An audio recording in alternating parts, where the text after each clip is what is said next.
What if I told you that a young, ambitious general, barely in his late 20s, would take an army on the brink of collapse, and turn it into a formidable force that would conquer Italy? And what if this same young general would use this military success as a stepping stone to eventually rule France? You'd probably think it's a plot from a Hollywood movie, but no, this is not fiction. This is the real-life story of Napoleon Bonaparte. Welcome back to Ages in Motion. Today, we're diving into the third part of our Napoleon series, Napoleon's Italian campaign and the intrigue that catapulted him into the heart of French politics. In 1796, Napoleon, just 26, was given command of the Army of Italy. Picture a ragtag group of demoralized soldiers with more faith in their next meal than their next battle. But Napoleon, with his fiery charisma and brilliant strategy, began to change that picture dramatically. Remember when we spoke about Napoleon being an innovator? Well, now is the time to delve deeper into that aspect. Simply winning battles was not enough for him. He wanted to revolutionize warfare itself. Consider the artillery. Traditional warfare of the time placed artillery on the flanks, using it to soften the enemy lines before infantry moved in. But Napoleon? He thought differently. He moved artillery from the sidelines to the center stage, integrating it fully into his battle formations. Picture cannons moving with the fluidity of cavalry, disrupting enemy lines at crucial moments, sowing chaos, and creating opportunities for infantry and cavalry to exploit. This was Napoleon's mobile artillery, the flying artillery, and it was a game changer.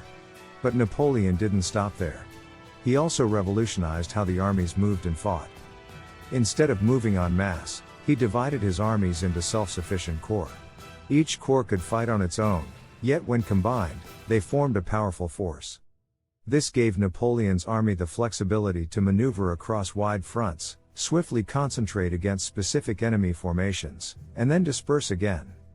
Then there was his innovative use of the central position strategy, showcased beautifully at the Battle of Rivoli.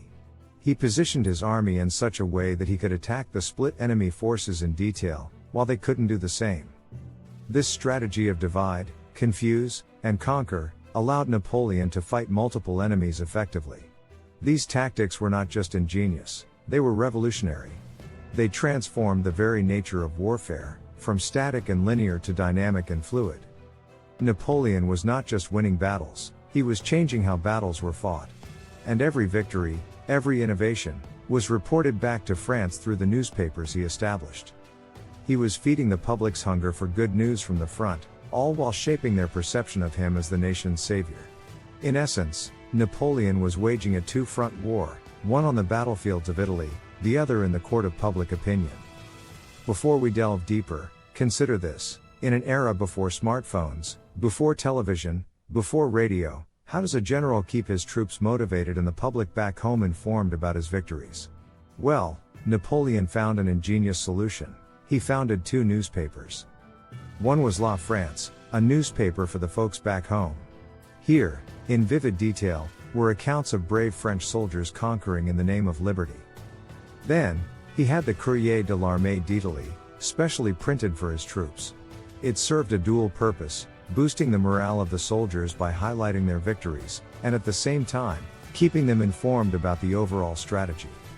In essence, Napoleon was not only crafting military strategy but also controlling the narrative. He knew that the war was not only fought on the battlefields but also in the hearts and minds of the people. Now, let's fast forward to the political chessboard in Paris. In 1797, the Royalists won a majority in the councils threatening the Directory, the government of the day. Fearing a Royalist coup, 3 directors decided to stage a counter-coup, now known as the Coup of 18 Fructidor. But here's where things get more intriguing. The directors needed military support to secure the coup, and who better than Napoleon's loyal soldiers? So they enlisted General Pierre Augereau, a fervent supporter of Napoleon, who led troops into the capital, effectively securing the coup. But the coup was a double-edged sword. On the one hand, it purged the Royalists, removing a significant opposition to the Directory. On the other hand, it bound the fate of the directors with that of Napoleon, making them dependent on his military backing. Napoleon, with his victories in Italy, had proven that he could wield military power effectively. Now, with the coup of 18 Fructidor, he had shown that he could translate this military power into political influence. The Directory had relied on his support once, they could need it again. This power dynamic left them in a precarious position, vulnerable to Napoleon's influence. Thus, through his successes on the battlefield and his strategic maneuverings off it, Napoleon was becoming a figure of immense power. The young Corsican general was stepping out of the battle smoke and emerging as a key player in the political arena of France.